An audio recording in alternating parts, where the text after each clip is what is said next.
was actually at the Most Emo dinner party the other night because Brendan, Yuri, and Sarah, his amazing wife, like had me over.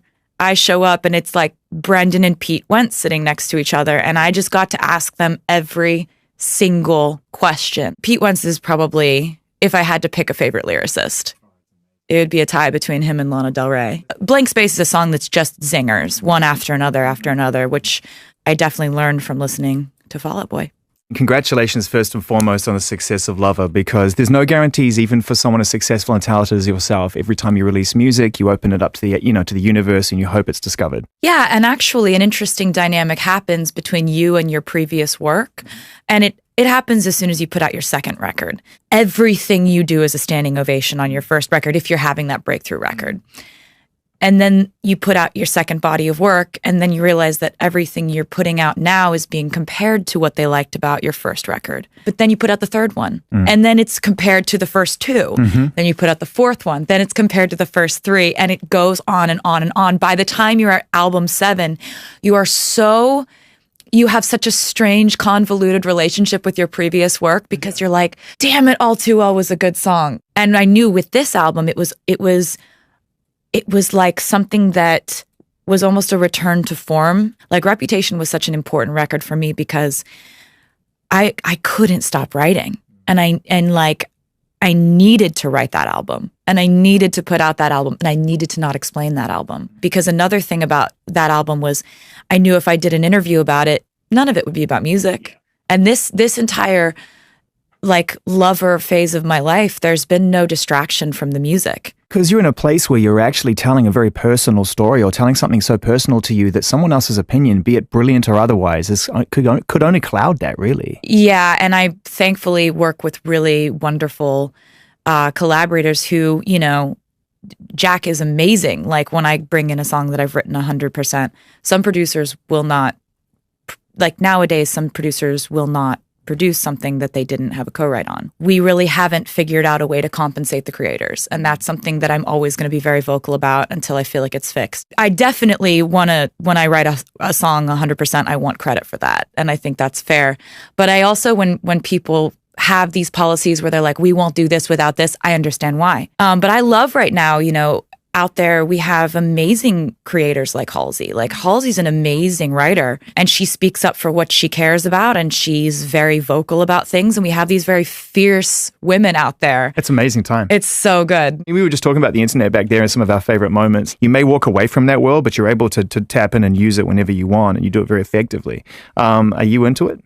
The internet? The only thing I really read every day is political news. Oddly, there are actual inflections of how I feel politically on this record, more so than ever before. Like, you need to calm down is The Man? Yeah, The Man. There's a song called Miss Americana and the Heartbreak Prince. See, I didn't pick it up on that one. It's definitely all about politics. You've got these songs that definitely welcome people into your world, and yet you're able to keep yourself distant from that scrutiny. How do you do that? I think after a while, you just realize that it's part of the job.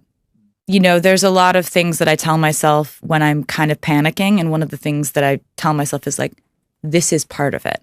This is normal. When was it hardest? When was it toughest for you? This has happened several times. So I can't, when I was like 23 and people were just like kind of reducing me to like kind of making slideshows of like my dating life and putting people in there that I'd sat next to at a party once and deciding that my songwriting was like a trick rather than a skill and a craft. Kind of, it's a way to take a woman who's doing her job and succeeding at doing her job and making things, and it's in a way it's figuring out how to completely minimize that skill by taking something that everyone, in their darkest moments loves to do, which is to slut shame. And so now when I see this happening, I can see a headline about a young female artist, about like another breakup, and it sends me into It takes you back there to a degree? It sends me into a real sad place because I don't want that to keep happening.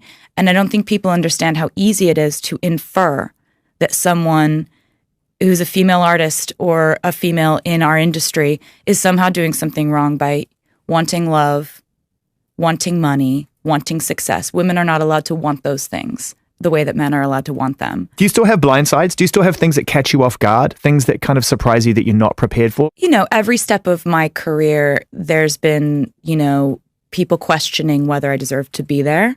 So I feel like my whole career up until very recently was spent trying to prove myself to those people and trying to prove that I belong here, that I'm going to work hard enough, that I'm going to make music that's good enough to belong here. And, you know, I've had people standing up and saying, you don't deserve to be here, either very loudly or very loudly in headlines or, you know, comments or whatever. But, you know, that's part of life. New adventures. Cats. Yes. Yes. I'm so happy I got to do this. I really wanted to work with Tom Hooper. I know that he records live and he films and records your vocals live. It's such an interesting thing to me, and I wanted to see him work. I had actually done screen tests for Les Mis and had met him through that process, like 2012. Really? Yeah. You went for it? Yeah. I didn't get it. Do people know that? Is that out there? I mean, I think so, but it was such an amazing experience just doing the screen test, and I was obviously like, I'm not going to get this. And so basically when I was approached this time, it was a straight up offer, and then I started going in for rehearsals, and they have this behavioral studies class called CAT School that I was... Okay, and that's where we pause. I need to just spend a little time in behavioral studies for cats. So basically you go in, you watch these videos of cats, you watch them walking, you watch them sensing things, you learn facts about them anatomically, biologically, how do they sense things, how do they, like, what's their gaze like, what's their like, it's amazing. Have you ever written a song from someone's point of view and played it to them and it's been too close to the bone? You know, I remember I wrote a song called 15 for my friend Abigail, who is still just my best friend, and you know, she's gone through a lot of like changes in my life and